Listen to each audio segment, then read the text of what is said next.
My name is Kayla. I'm a 34-year-old housewife who has become a hunter of sorts, diligently working on pest control at our countryside home every year, as even slight changes in the climate cause an increase in insects. In the past, I could easily say things like, "Bugs are so scary, gross," without any shame, but now that I'm over 30, I'm emotionlessly swatting them left and right. I've become quite tough, haven't I? Today, I want to share a story about how I dealt with my sister who had a crush on my husband. This happened a few years ago when I was still in my 20s. My middle school class was having a reunion, and I ran into my childhood friend, James, who used to live nearby. Back when we first started elementary school, my sister Victoria, who is 2 years younger than me, James and I used to play together all the time. But gradually, the boyish emotion of, "It's embarrassing to play with girls," grew stronger, and James ended up distancing himself from us. In middle school, James's family moved away, and we grew even more distant. That's why I was so nervous when I talked to him at the reunion. But as adults, we have a strong ally. Yes, it's alcohol. Oh, how I love you, alcohol. With the power of alcohol, James and I had a lively conversation, as if we hadn't been apart for so long. We went to the second and third parties, just the two of us, and right before we were about to part ways, James said, "I used to like you when we were kids, and it seems like I still like you, even as an adult." I responded, "What's that all about?" And we started dating with a lighthearted exchange like, "So, shall we date?" Later, a sober James said, "Who do I think I am?" while rolling around on the floor questioning himself. Needless to say, I laughed out loud at the sight. It's kind of funny when the person you like is incredibly embarrassed, and the cause of it is you. I feel a little bit bad for him, though. Then, our marriage was decided smoothly, and we went to each other's parents' houses to announce our upcoming wedding and the start of our cohabitation, which was scheduled for half a year later. We planned to live together before getting married to make sure our lifestyles were compatible. Since we were childhood friends, our parents knew each other's faces. No problem there. Easily approved. We should have gotten permission easily, but, of all things, a problem occurred at my house. It happened when James came over to greet my family, and we were having dinner together. "I'm home," my sister returned from work with a deflated voice. She saw James sitting at the table, and after being surprised, her expression quickly changed to a happy one. "Huh? James? Why are you at our house?" James looked a bit embarrassed and glanced at me. "Well, we've actually been dating for about half a year now, and we decided to get married. He came over today to announce it. I thought I should tell my family myself, so I explained the situation to my sister on behalf of James." The moment I told her, my sister's face turned sour, as if she had bitten into a bitter bug. "All right. I'm tired, so I'm going to bed.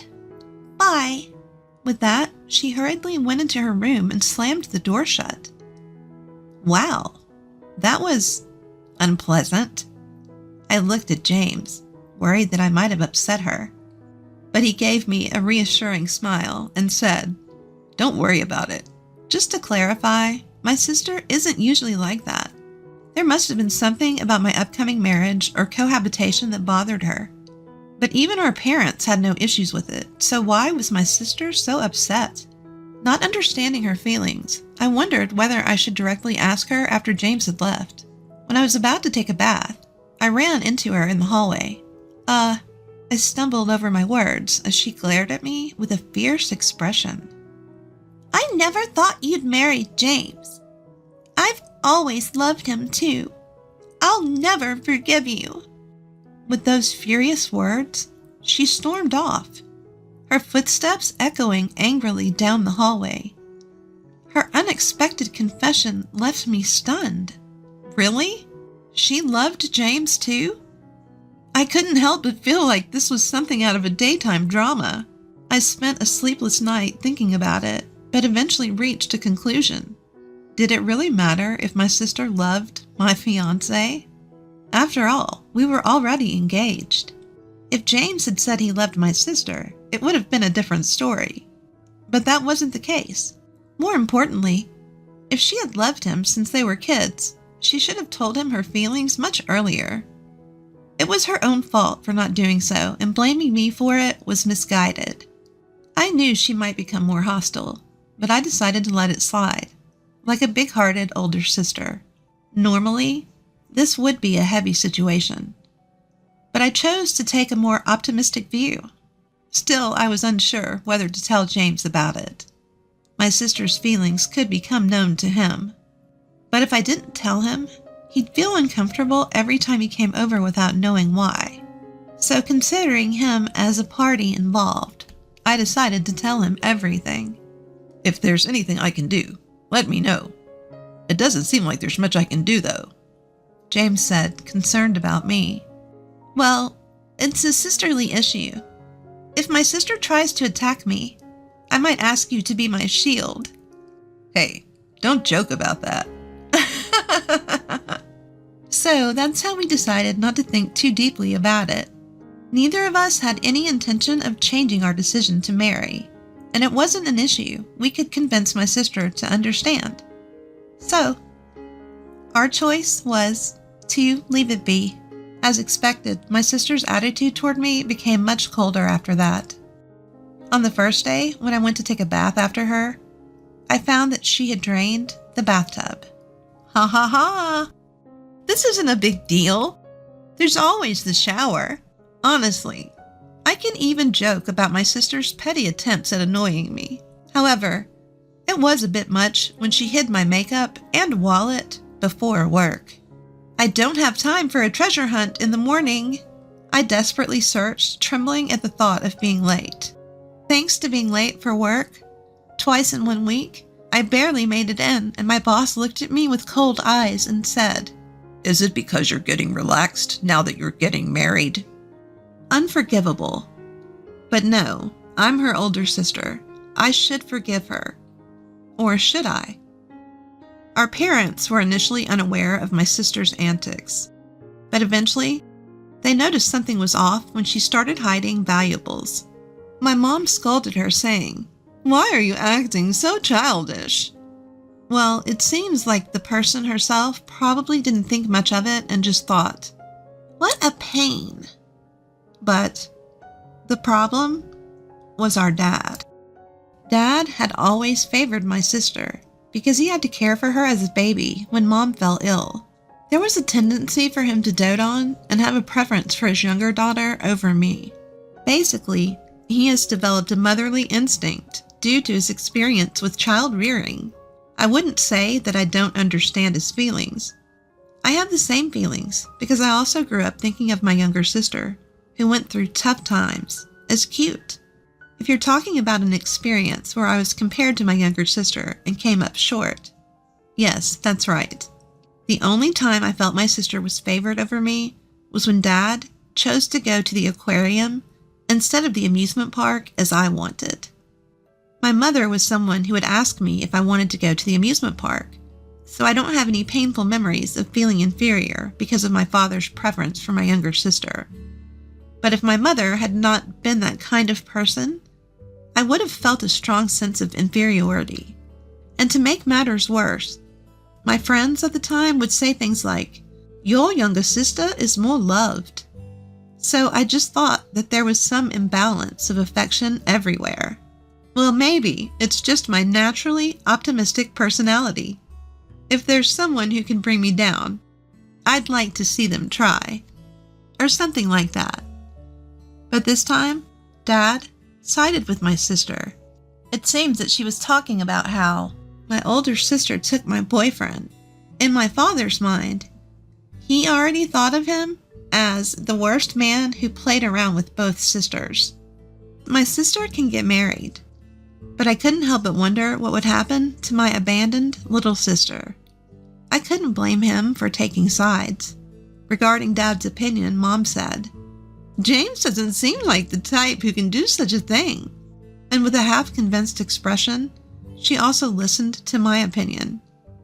no, that's not it. On top of that, Mom didn't take either my or my sister's words at face value, and she fairly assessed the situation. But Dad said, I can't stand how pitiful the abandoned sister is. And now even the older sister is being toyed with. I won't forgive anyone for taking advantage of my beloved daughters. You need to wake up too. He spoke as if I'd been brainwashed by James.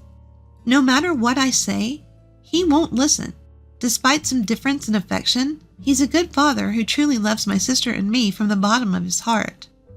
However, just this once, I wish he would listen a bit more to what I have to say. While it was quite troublesome that my marriage was being opposed, I decided to push through and make it happen anyway. In short, I decided to move out and live with James sooner than planned. The idea was to distance myself from my sister and her issues. If I wasn't at home, she couldn't bother me. The problem would be solved. In fact, this decision seemed to be the right one as our life together went smoothly. As the days went by, my mom told me, I think you're probably right, and since you're an adult, do as you please. Live freely. My dad seemed unhappy, but didn't say anything. Maybe he thought that even if James and I broke up, it wouldn't be good for me or my sister. He probably believed this was the best way to settle things. I think I believed it was the best way to settle things smoothly. However, it's heartbreaking to see James being treated like such a villain. But there was no news from my sister. I thought everything was over. Then came the wedding day. My sister didn't attend, and my father urged me to reconsider the marriage, saying, It's not too late. My mother laughed and said, I've had moments when I thought I made a mistake marrying your dad too, so be prepared for various things in marriage. Needless to say, Dad turned pale behind me, exclaiming, Is that true? Not everyone had heartfelt blessings, but with our parents watching over us, we got married. The next day, our doorbell rang loudly. What? James and I jumped up. We rushed to the monitor and saw my entire family visiting. Dad? Mom? Victoria? What's going on? My sister glared at me with sharp eyes. I didn't say anything before, but I'm pregnant with James's baby. Take responsibility, my dad added. You don't have children yet, so James should take responsibility. Break up with you and marry Victoria. Give James to her. While listening to my sister and father's side of the story with a puzzled look, Mom asked me, What's going on? James, still half asleep, came to the door behind me. Huh? What? My baby? Huh? Finally waking up, James shook his head vigorously at me. It's not true. We didn't do anything like that. His denial was comically exaggerated. I knew that. In fact, his panic made it even more suspicious.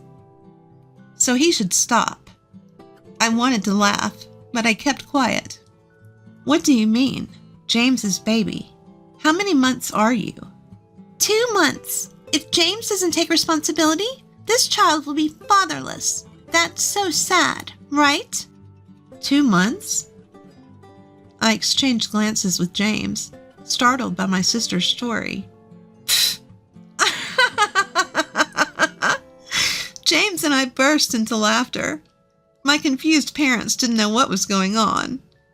My sister was flustered, yelling, What are you laughing at?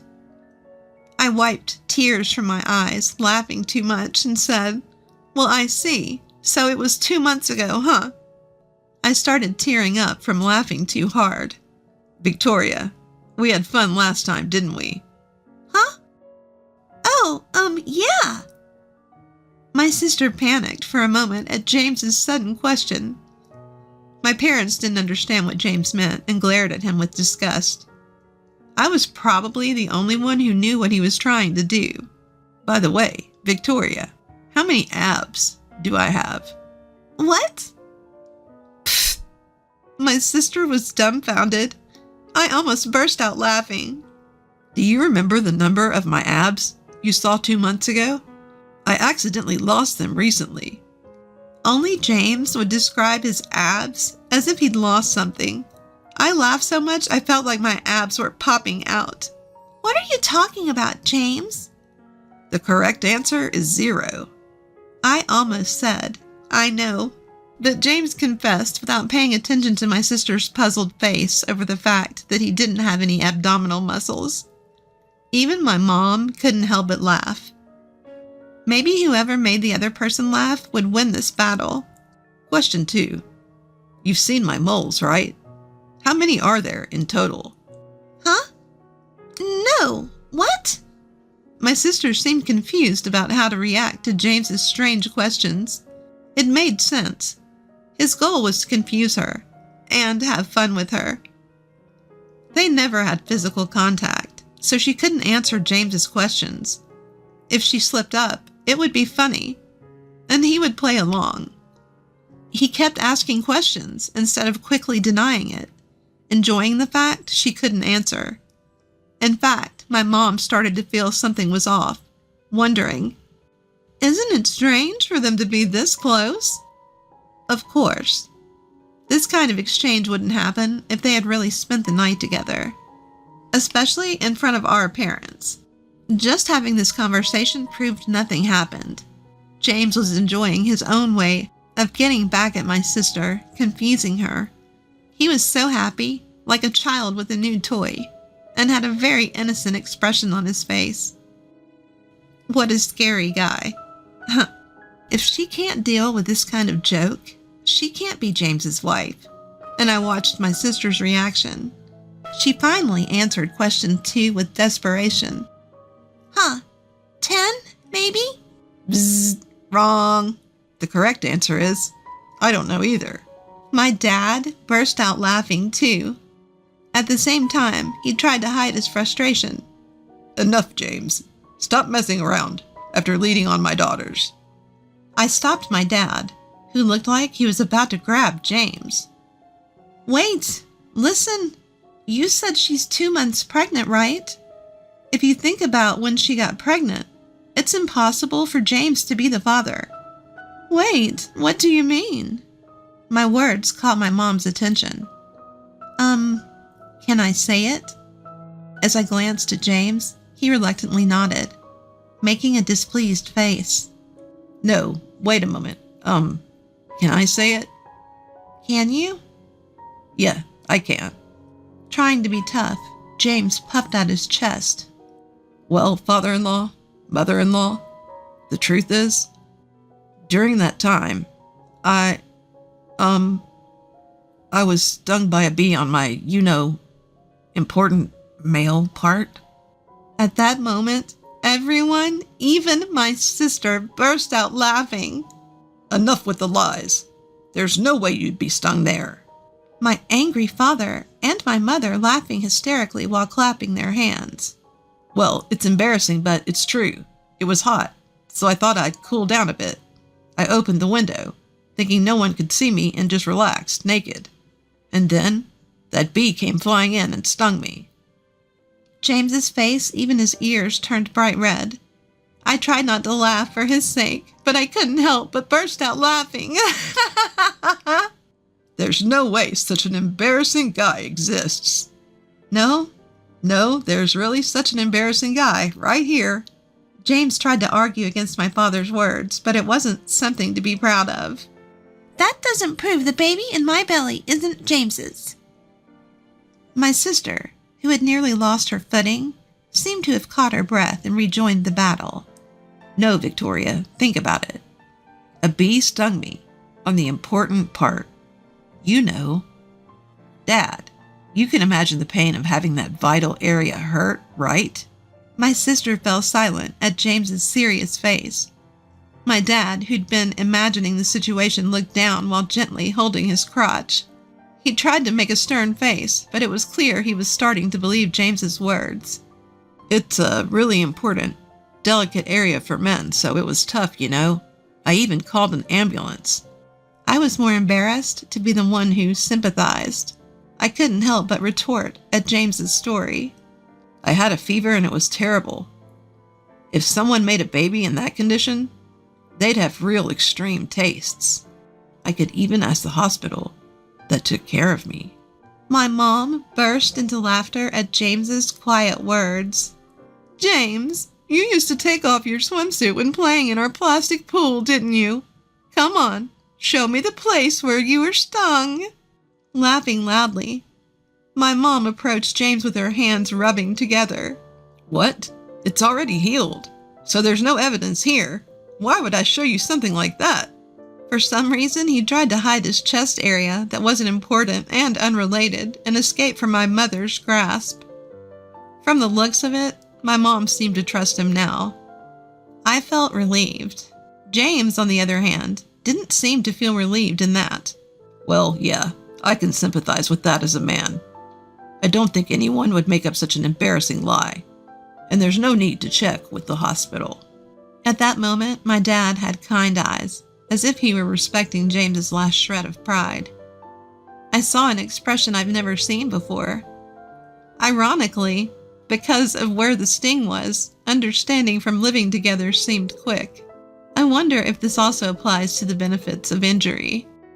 Amidst all this, I said to my sister, who stood there in a daze, "Look, even if you tell such a pointless lie, neither James nor I will get a divorce. If anything, I think you'll just become more and more miserable. I may not be able to make you believe me, but I really want you to be happy. You're my one and only sister." At that moment, my sister's eyes widened in anger. "Shut up! Shut up! Shut up! I've had enough. I don't like James anymore if he's on my sister's side." James forcefully shook off my sister's hand as she became emotional and tried to grab me. It's fine if you don't like me. I love Kayla, so it doesn't matter. I think of Victoria as a precious childhood friend and a sister-in-law, but I will never see her as a lover now or in the future. If you keep repeating lies like this, I will stand up against them with all my strength. I am Kayla's husband, so I will protect her with all my might. I almost started to cry. He didn't look like the idiot who had been stung by a bee and was saying some mysterious nonsense like, "I might be done for. The world is my enemy." My husband is so cool. I even thought that. My father, seeing the situation, said, "Victoria, if you are really pregnant, show us some evidence, like a medical history." Hearing this line, it became clear that my parents had believed Victoria's pregnancy based solely on her words without any proof. I love my parents for believing and not doubting what their child says, but this time it seems their kindness has backfired. My mother also urged my sister, "If it's a lie, apologize to both of them." My sister bit her lip and trembled. "Enough. No one is on my side. I don't care, and I don't regret it." My sister said that, tears in her eyes, and left the scene. My father tried to follow her, but my mother stopped him, saying leave her be, let her cool off. 2 weeks later, my mother forcibly took my sister, who still insisted she was pregnant, to the obstetrician and gynecologist. As expected, there were no signs of pregnancy. She was diagnosed as a healthy adult woman with no signs of illness. My father and mother apologized to James, saying, "We're sorry for the trouble and for doubting you without any reason. We should have trusted you, James, who we've known since childhood." Please, take care of Kayla." They also bowed their heads to me, saying, "We're really sorry for causing you such discomfort." Honestly, I don't think my parents are to blame, since I hadn't told them about my deteriorating relationship with my sister. Having parents who believe and don't doubt their child, well, there may be various things to think about from a societal perspective, but it's true that they stand up for their daughter. After all, there is no substitute. They are my one and only precious parents. Everyone makes mistakes, big or small. It's ironic that this time the mistake involved my parents, or more precisely, my father. I've suffered from his favoritism towards my sister before, but I'll forgive him because he raised me so well. After all, without these parents, I wouldn't have grown up so happy or met James. My sister, embarrassed by her pregnancy lie being exposed, angrily left the house saying, "I don't want to live in a place like this." Before, my father, who was always soft on her, would have gone to fetch her, but this time he said, "It's better for Victoria to cool off and not come home." My mother said, "You can't just brush it off as a runaway romance. If she can't apologize sincerely when she comes back, she won't be allowed in the house." I can't imagine my enraged sister sincerely apologizing to us. My mother probably thinks the same. In other words, this was essentially disowning her. 7 years have passed since then. My sister apologized to my parents and us, and returned home once. But in the end, she was really disowned and kicked out. At first, she seemed to behave well, but she caused trouble at the end of the year after drinking heavily. She sneaked into James's bed, who had gone to sleep before her, and asked, "Aren't you getting tired of my sister by now?" James seemed to think a ghost had appeared and let out a loud scream. Ah! It was so loud, it seemed like the neighbors would get angry. My parents and I woke up from the noise, and the incident was exposed. The suspect, my sister, was quite drunk and said, "It's not fair that you're always so close with my sister. You should share some of that with me too." Of course, that's not something we could do, nor would we. I was furious and told her to stop it. James was trembling like a chihuahua, and my parents, with an expression like they'd never seen before, disowned my sister. I'll never forget how my father, who was supposed to be fond of my sister, showed his disgust by saying, "I don't remember raising a child who would attack a man in his sleep." My sister apologized over and over again after sobering up, but my father strongly rejected her, saying, "Actions taken when drunk reveal one's true feelings. We can't trust you anymore." My sister left home in tears. Meanwhile, I found out I was pregnant for the first time after the tumultuous end of the year. Since then, I've been with James, and we just kept having children constantly, you know. Now, at 34 years old, I'm a mother of 4 children, although 2 of them are twins, so I've only experienced childbirth 3 times. They're almost all a year apart, so every day is like a festival. If left alone, the walls would be covered with crayon scribbles, as if it's an art exhibit. On Sunday mornings, James and I would run around the house with a cleaner in hand, trying to clean it up. Even though we clean it up, it gets scribbled on again. But despite the chaos, these are happy days. The youngest child is going through a bit of a no phase, resisting clothes, brushing teeth, and using the toilet. But when I see the sleeping faces of my 4 little angels, I can forgive anything. My parents also seem to share my feelings, and they frequently visit our home to help with childcare. James is also very cooperative with childcare, although his hair is constantly being pulled, and now he's worried about his thinning hair. The expression seems to say just that, as they respond accordingly. I won't say, "It's okay if you lose hair with your promotion and increased salary. You can afford good hair growth treatments now." I'll just keep that to myself. It seems interesting to see James troubled by thinning hair. For better or worse, we want to see all sorts of sides of the people we love, right? Although it's far from a calm and peaceful home, it's a lively and even noisy place, but right now, I'm very happy.